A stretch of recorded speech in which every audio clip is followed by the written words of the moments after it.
Assalamualaikum warahmatullahi wabarakatuh.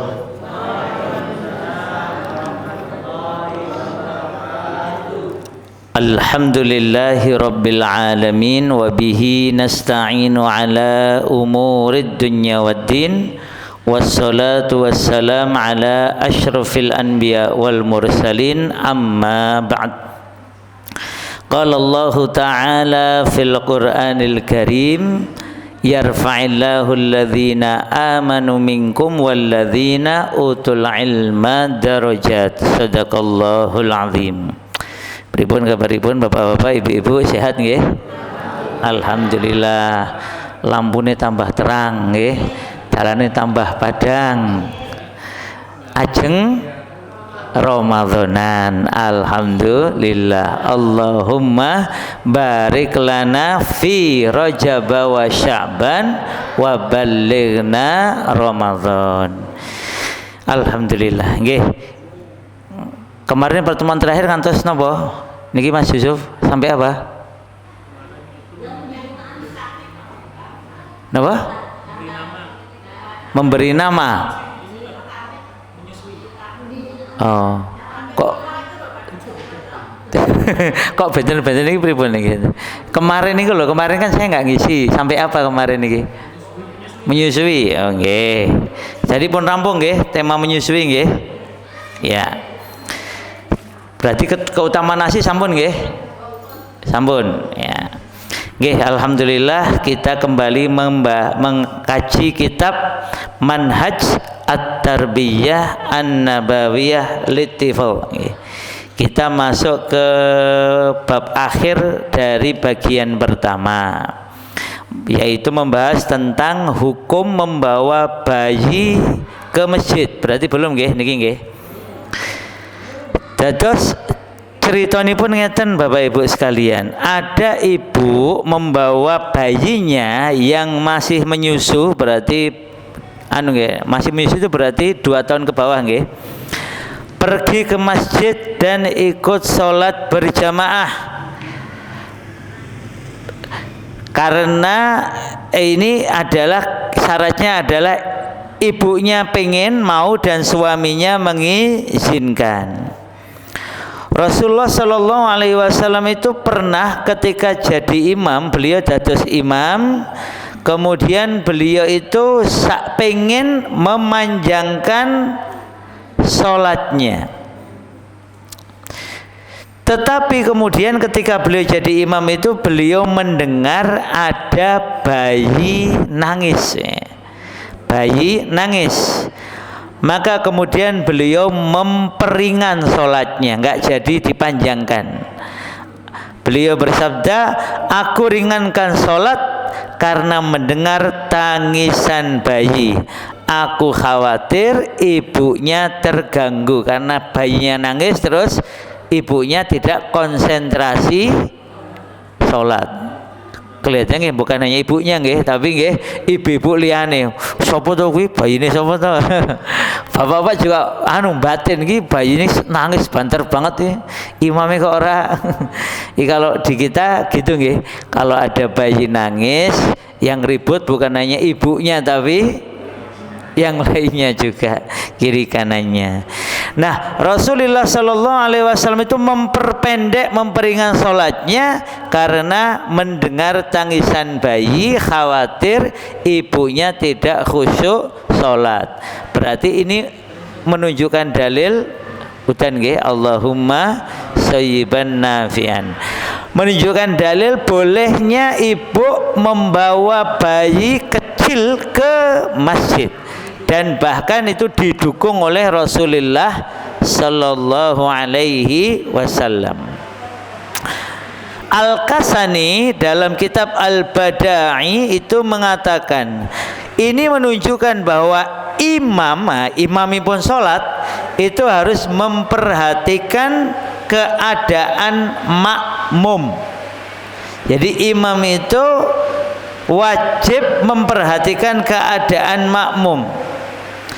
Karena memperhatikan dan menjaga keadaan umat yang sedang sholat itu merupakan salah satu sebab memperbanyak jumlah anggota umat tersebut, dan ini sangat dianjurkan. Jadi kalau banyak anak kecil, alhamdulillah kita seneng. Ada nom-noman doneng masjid, kita seneng. Nah itu sambil kita perhatikan, oh anak kecil tidak sanggup sholat lama-lama. Kok yang kecil bapak-bapaknya juga sama. Cobi nek imame maos Anisa Pak, bubar nggih, mboten bubar nggih, tapi paling jadi memang jamaah umum secara umum, namanya juga jamaah umum, itu biasanya mintanya sholatnya jangan panjang-panjang, dan itu nggak apa-apa. Zaman Rasul aja diperhatikan, apalagi zaman sekarang. Dari Anas bin Malik radhiyallahu anhu, kana Rasulullah sallallahu alaihi wasallam yasma'u buka as-sabi ma'a ummihi fayaqra'u bi suratil qasirati awil khafifah. Jadi kalau Rasul itu mendengar tangisan bayi yang ke masjid bersama ibunya, maka beliau membaca surat yang pendek atau yang ringan. Nah, yang pendek ini contohnya ini apa? Kul huwaile suwen atau al-ikhlas atau yang ringan. Nah, tadi kayak Mas Anis imam kita tadi membaca di rakaat pertama itu hanya 2 ayat ya tadi Mas Anis ya, 2 malah satu ayat ya, 1 ayat surat Al-Isra. Cuman 1 ayat, tapi ketoke kok rada dawa karena Al-Isra. 1 ayat agak kelihatan panjang itu ngenten Al-Baqarah. Kan ada tuh Al-Baqarah yang 1 ayat tapi dari awal sampai dari 1 halaman itu kan ada itu. Nah, itu dibaca yang mungkin 1 ayat tapi yang ringan.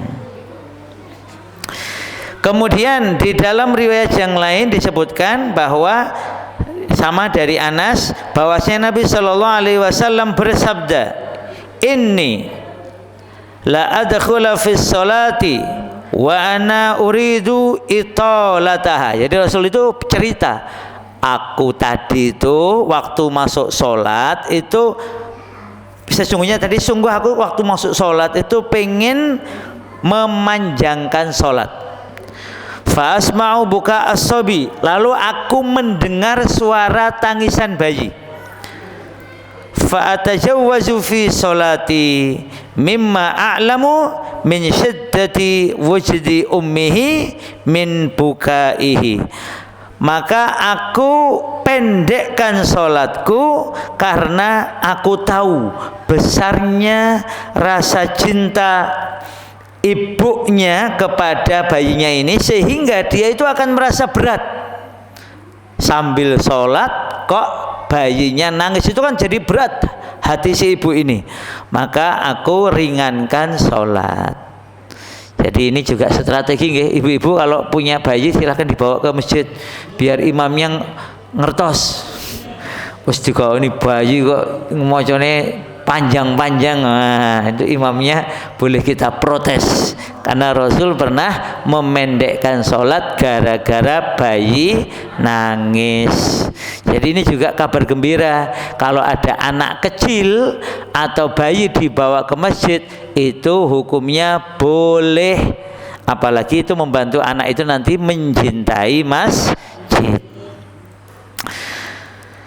Jadi kalau ini riwayat lain, Anas cerita bahwa Nabi itu pernah memendekkan sholat, mempercepat sholat, karena kami yakin, kata Anas, beliau melakukan itu sebagai ungkapan sayang beliau kepada bayi, karena beliau itu tahu bahwa ibunya, ibu bayi yang nangis itu juga sholat bersama beliau.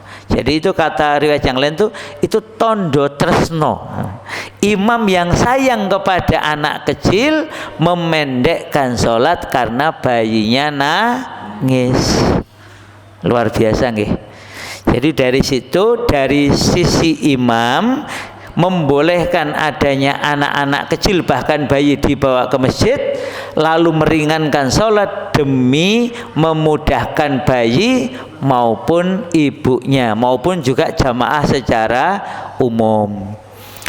Kemudian dari sisi hukum membawa anak kecilnya, maka secara umum ulama membolehkan, hukumnya mubah. Kemudian ketika anak itu sudah menginjak makin besar, bukan lagi bayi. Kalau bayi kan belum bisa kemana-mana. Ini bayi, ini anaknya sudah bisa kemana-mana. Menurut pendapat, ini contohnya disebutkan dari pendapatnya sebagian ulama, kalau anak yang sudah bisa jalan kemana-mana dibawa ke masjid, itu syaratnya yaitu anak itu sudah bisa buang hajat sendiri.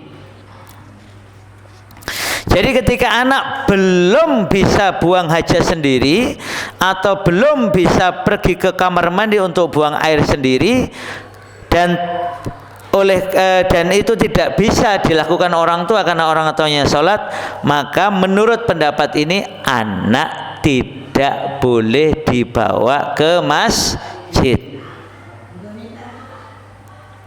Pripun, Bu? Nah, ini hukum pertama. Bagaimana kalau anaknya dikei pampers, sudah bisa diberi pampers atau popok yang bisa menyerap sehingga tidak kecer kemana-mana? Maka prinsipnya kembali seperti bayi tadi, boleh. Ini ada ulama membolehkan. Karena yang dikhawatirkan, mohon maaf nggih, kalau anak kecil yang sudah bisa jalan ke sana kemari, itu mohon maaf, kalau dia mau pipis, mau belum bisa. Padahal bapak ibunya sedang sholat. Terus gimana? Nah, maka hukumnya mirip seperti bayi tadi.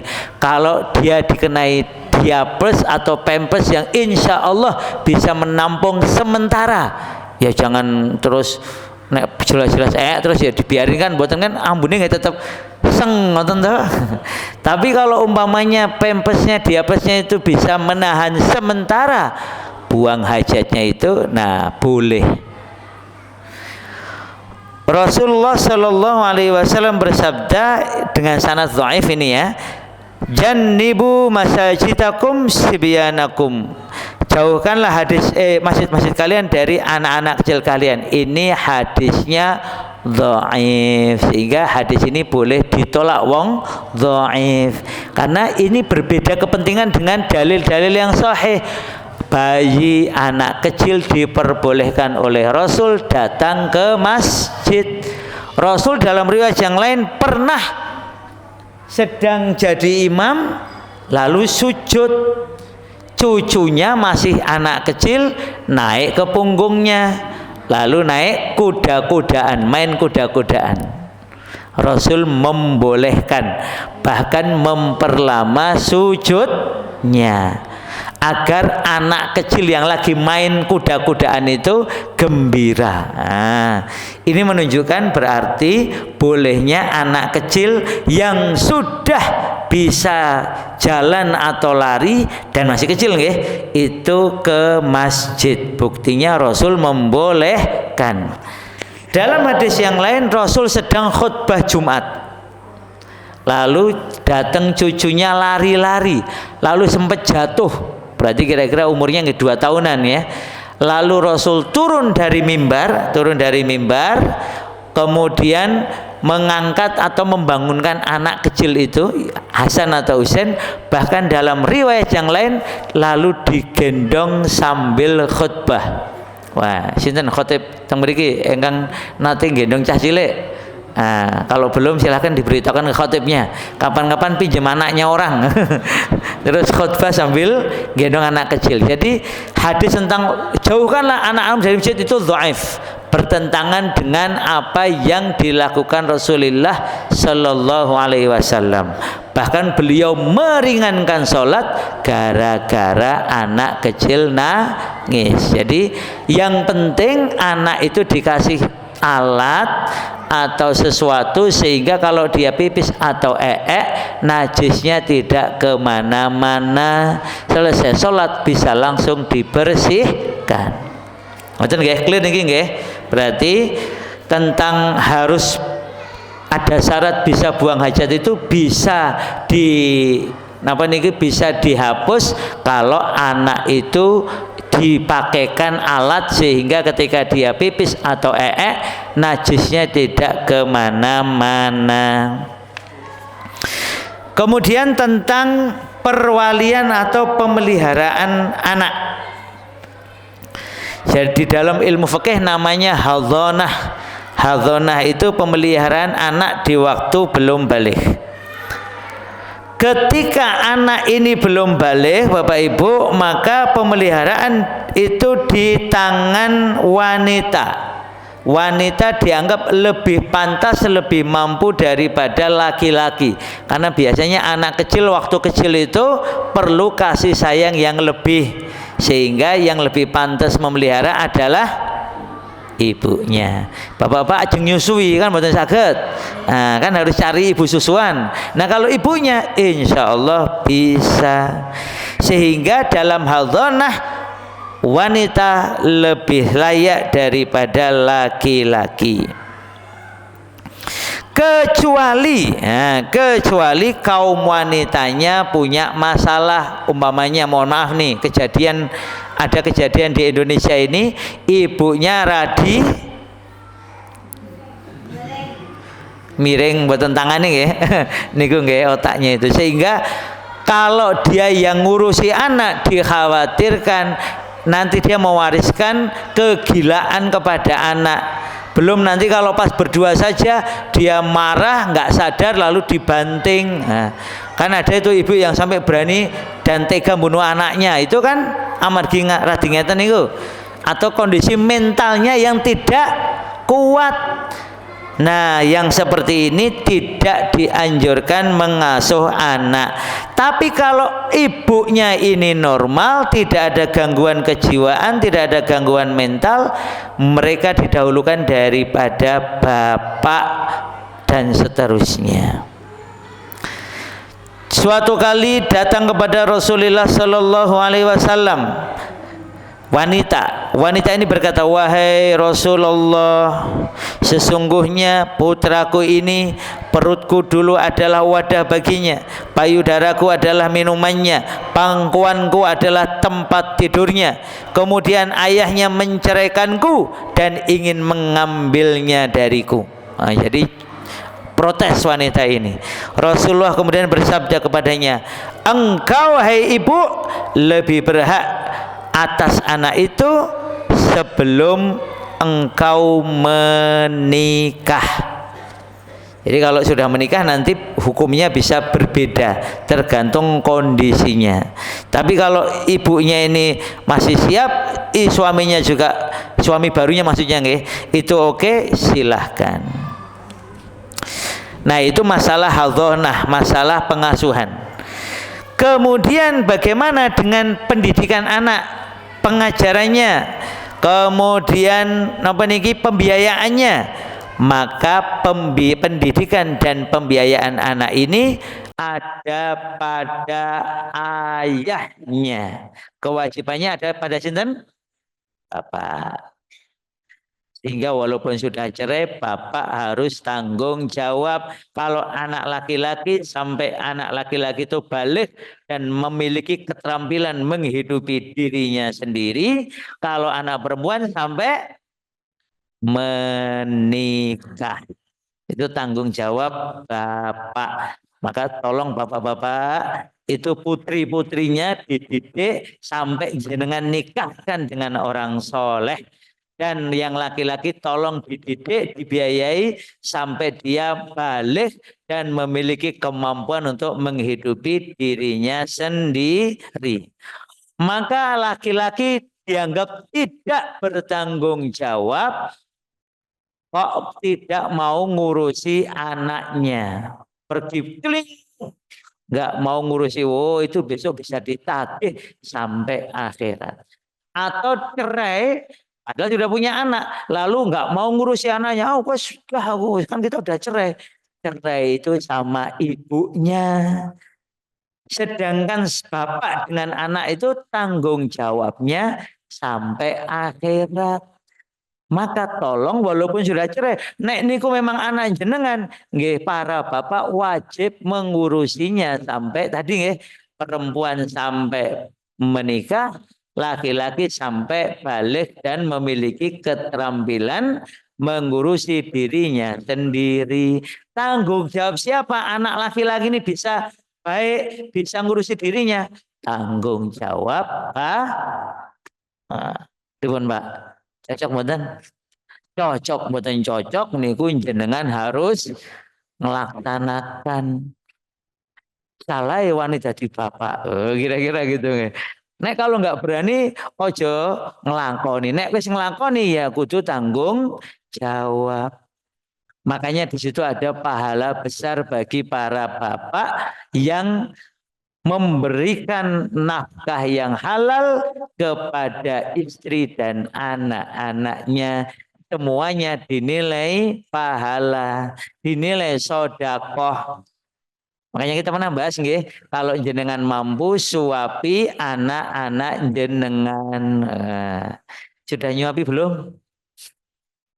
Nggih, disuapin. Nek bapak-bapak mau mentang-mentang sudah senior terus jarang nyuapi istrinya lagi ya. Istrinya kalau masih ada, ibu-ibu kalau masih ada, Sinten Bu, masih ada suami nggih, silahkan suap-suapan. Kalau nggak ada, ibu-ibu nyuapi anak utawi putu. Anak wis gede-gede ya putunipun. Putunipun, nggih. Nah, kita masuk ke bagian kedua dari kitab ini. Hakadza manahij tarbiyah an-nabawiyah. Beginilah metode-metode Nabi mendidik anak. Ini dimulai dari pernyataan As-Syaikh Muhammad Al-Khidir Husain. Beliau bilang begini nih. Kebanyakan orang belum menyadari bahwa anak-anak adalah satu di antara unsurnya umat ini.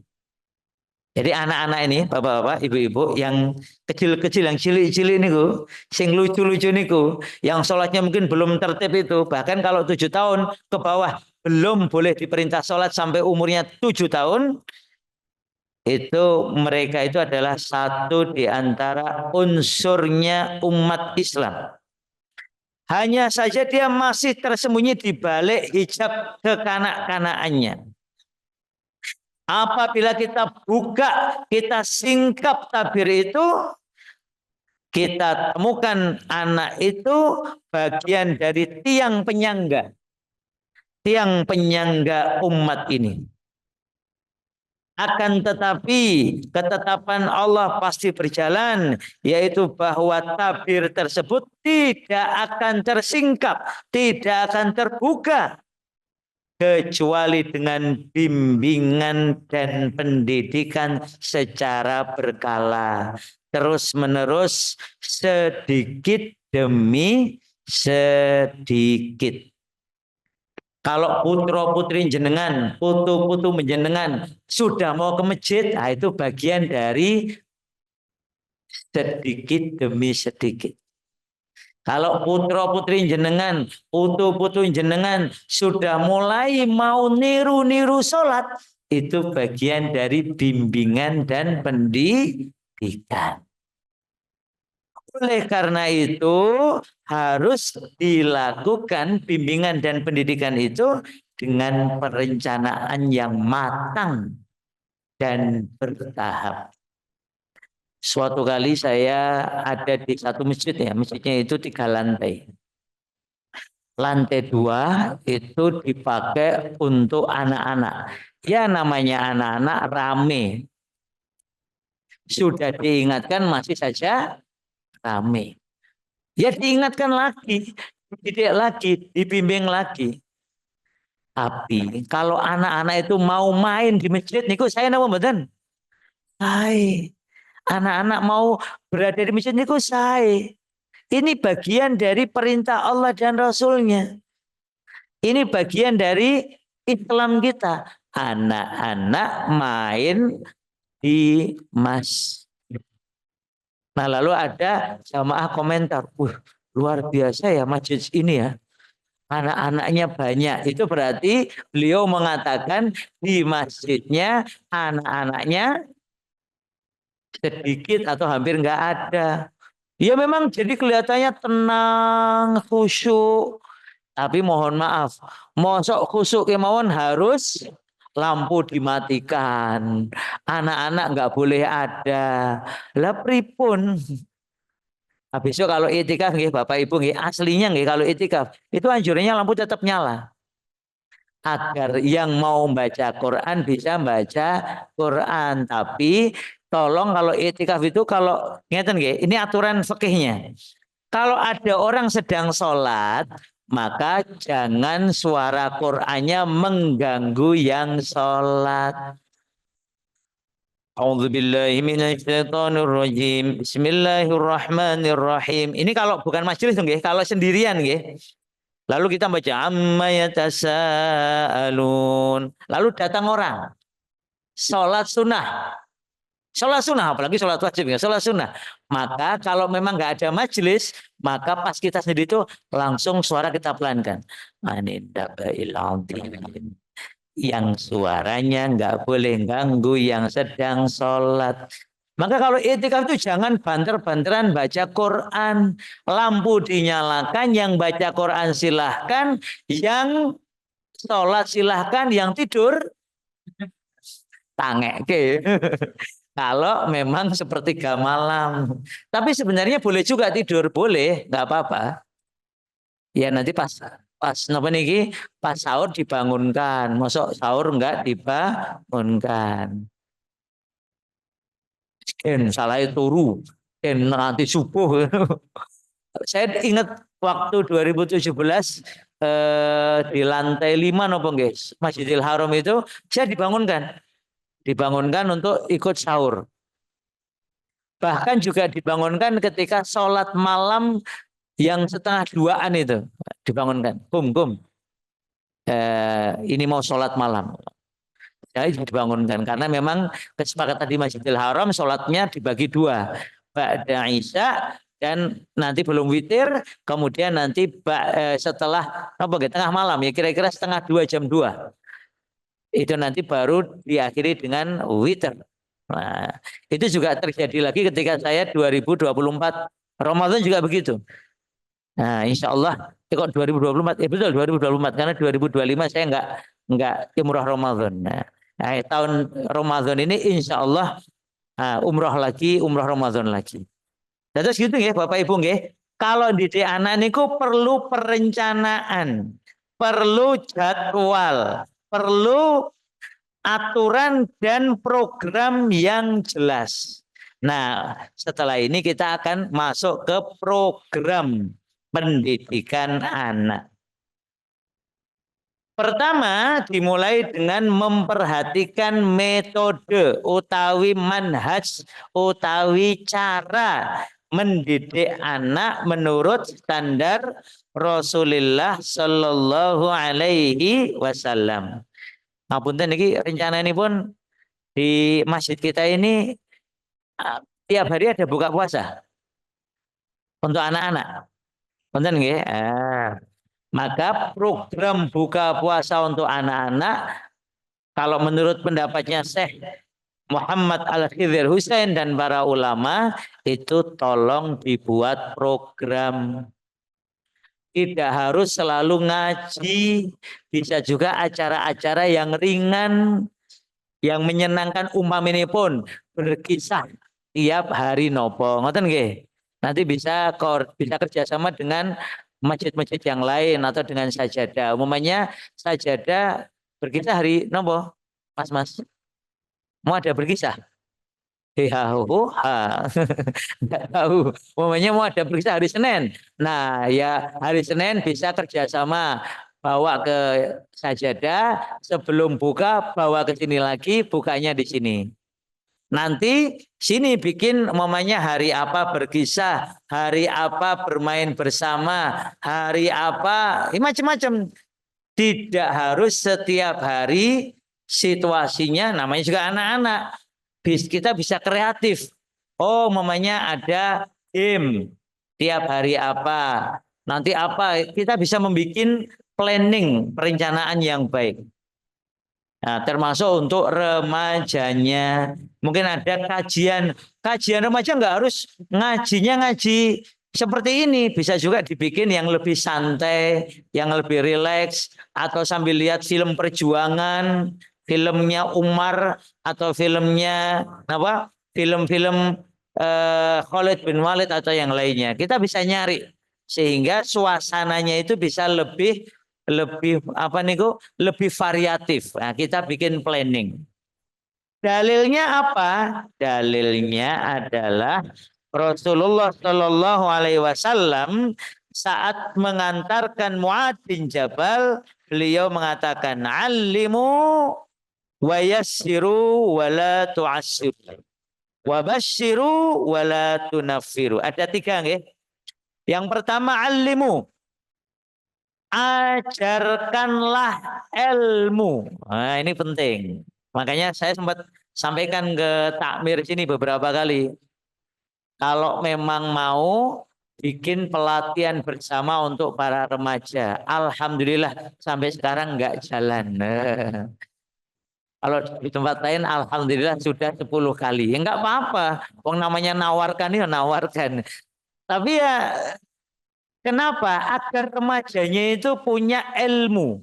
Karena standar pertama itu kalau mau menang dakwah adalah ajarkanlah ilmu. Ilmu itu pasti ada referensinya. Ada kenapa nih? Ada sumbernya. Enggak boleh hanya sekedar bicara. Mana sumbernya? Mana bukunya? Itu yang pertama. Alimu. Ajarkanlah ilmu. Yang kedua, yassiru wala tu'assiru. Mudahkanlah, jangan mempersulit. Anak-anak itu memang masanya masa bermain, ya sudah. Anak-anak terutama yang 9 tahun ke bawah itu acaranya ada, mungkin ada ngajinya, mungkin ada tahsinnya, mungkin ada ikra'nya, di saat yang sama mungkin ada berkisah, ada mewarnai, ada lomba gambar, ada latihan adzan, ada praktek wudhu dan sholat. Oh, banyak banget. Kita bisa ada nasyid, sholawat, lalu ada macam-macam. Kita bisa membuat planning yang banyak. Saya waktu ke Sumatera itu akhirnya bikin planningnya itu yang ringan-ringan. Pokoknya biar mereka senang dan mau kembali menikmati belajar dan ngaji. Ketika mereka sudah siap ngaji, minta diajari ayat kursi, ya kita baru masuk ayat kursi. Yassiru, mudahkan, wala tu'assiru. Yang ketiga, basyiru, berikan kabar gembira, wala tunaffiru, jangan mengancam sehingga anak-anak lari. Dikit-dikit dimarahi, dikit-dikit dipukul, lari. Maka apa yang Rasul lakukan? Beri hadiah makanan, adakan perlombaan. Nah, anak-anak kecil mewarnai, yang lebih gede kaligrafi atau menggambar yang baik, gambar Masjidil Haram, gambar Masjid Nabawi, gambar Masjidil Aqsa, udah 3 kali itu, udah 3 pertemuan. Jadi tinggal setiap pekan itu kita bikin program yang kreatif. Lalu diakhiri, wa idza ghadiba ahadukum falyaskut. Kalau satu di antara kalian marah, diam, jangan kemudian mengumbar kemarahan. Ngoten nggih, Bapak-bapak, Ibu-ibu, ada 4 berarti nggih. Ajarkanlah ilmu, mudahkanlah, jangan mempersusah, berikan kabar gembira, termasuk ada makan, ada snack, itu kabar gembira nggih. Jangan bikin lari. Yang keempat, kalau marah jangan engkau lampiaskan marahmu. Demikian, ini awalan dalam metode mendidik Nabi. Oke, insya Allah kita lanjutkan pekan depan. Saya pamit, besok akan berangkat lagi ke Sumatera, insya Allah. Kira-kira mau 10 hari di Sumatera, karena bukan hanya ke Tamiang, rencananya juga mau ke Aceh Timur, ke Aceh, Aceh Tengah. Ditawari, kemarin sudah kontak sama teman-teman yang di sana. Insya Allah diminta untuk ke beberapa daerah yang kuat, wah, yang jauh, bahkan kalau perlu mau dinaikkan pesawat khusus biar nanti bisa nengok daerah-daerah yang memang ya putus atau kekurangan akses dan lain sebagainya. Mohon doanya Bapak Ibu sekalian, kalau ada yang mau nitip boleh. Nanti insya Allah kami serahkan sepenuhnya karena untuk operasional sudah ada yang membiayai. Ini kerjasama antara Masjid Jogokarian dengan relawan masjid, dengan Mu'alaf Center Indonesia dan beberapa pihak yang lain. Demikian kita tutup dengan doa penutup majelis. Subhanakallahumma wa bihamdika asyhadu an la ilaha illa anta astaghfiruka wa atubu ilaik. Wabillahi taufiq wal hidayah. Wassalamualaikum warahmatullahi wabarakatuh.